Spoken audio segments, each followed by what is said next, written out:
Assalamualaikum warahmatullahi wabarakatuh. Perkenalkan, saya dari Presum materi dari kelompok pertama, yaitu tentang tinjauan umum etika. Sebelumnya, perkenalkan, nama saya Yofi Mesya Natania, NIM 19505-1006 dari kelas Aksya 3A. Dari pemaparan makalah kelompok pertama, dapat disimpulkan bahwa etika sangat penting bagi kehidupan manusia dan merupakan cerminan dari diri seseorang. Etika juga diartikan sebagai sebuah pandangan filosofis dalam melihat perilaku manusia. Perilaku tersebut tercermin dalam tindakan moralnya. Nah, moral sendiri yaitu merupakan tindakan yang tidak terikat oleh apapun, termasuk agama. Contoh, orang bisa bertindak moral tanpa harus beragama, dan sebaliknya, orang beragama bisa bertindak moral. Etika di dalam Islam mengacu pada dua sumber, yaitu Al-Quran dan hadis. Dua sumber ini merupakan sentral segala sumber yang membimbing segala perilaku dalam menjalankan ibadah perbuatan atau aktivitas umat Islam yang benar-benar menjalankan ajaran Islam. Sistem etika Islam ada sistem penilaian atas perilaku baik dan perilaku buruk. Yang pertama yaitu perilaku bernilai baik. Perilaku baik menyangkut semua perilaku yang didorong oleh kehendak akal fikir dan hati nurani dalam berkewajiban menjalankan perintah Allah.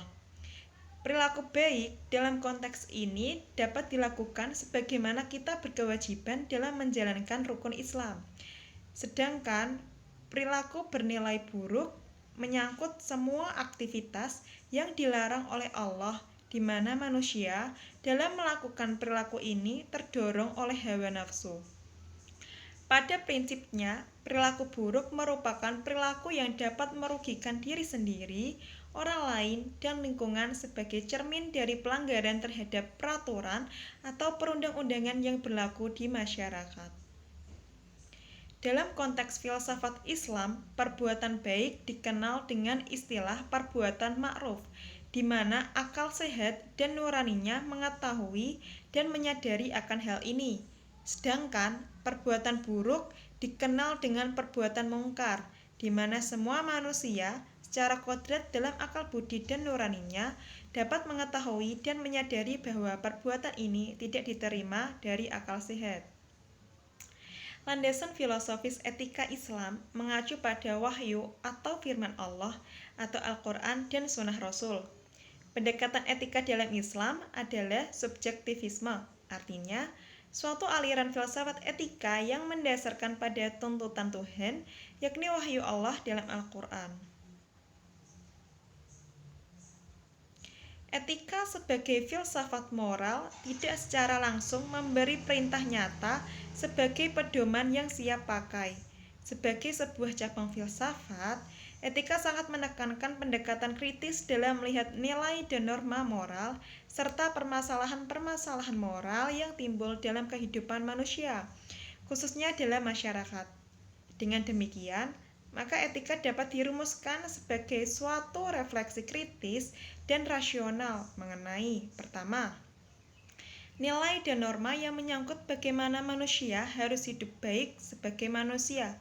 Yang kedua yaitu masalah-masalah kehidupan manusia dengan mendasarkan diri kepada nilai dan norma-norma moral yang umum diterima.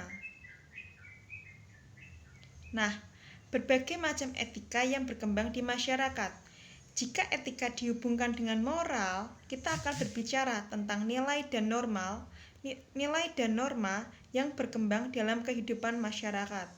Etika dapat dikelompokkan dalam dua jenis, yaitu etika deskriptif dan etika normatif. Nah, etika deskriptif ini yaitu berusaha menyoroti secara rasional dan kritis tentang apa yang diharapkan manusia dalam hidup ini mengenai sesuatu yang bernilai. Sedangkan etika normatif merupakan etika yang memberikan penilaian serta himbauan kepada manusia tentang bagaimana harus bertindak sesuai norma yang berlaku. Nah, Perbedaan antara etika deskriptif dengan etika normatif adalah etika deskriptif memberikan fakta sebagai dasar untuk mengambil keputusan tentang perilaku yang akan dilakukan, sedangkan etika normatif memberikan penilaian sekaligus memberikan norma sebagai dasar dan kerangka tindakan yang akan diputuskan. Oleh karena itu, setiap manusia harus mempunyai etika yang baik dalam kehidupan sosial bermasyarakat. Karena jika seseorang mempunyai etika yang baik, maka mereka akan dihargai. Begitupun sebaliknya, jika orang tidak memiliki etika, mereka akan dikucilkan dalam masyarakat. Cukup sekian dan terima kasih. Wassalamualaikum warahmatullahi wabarakatuh.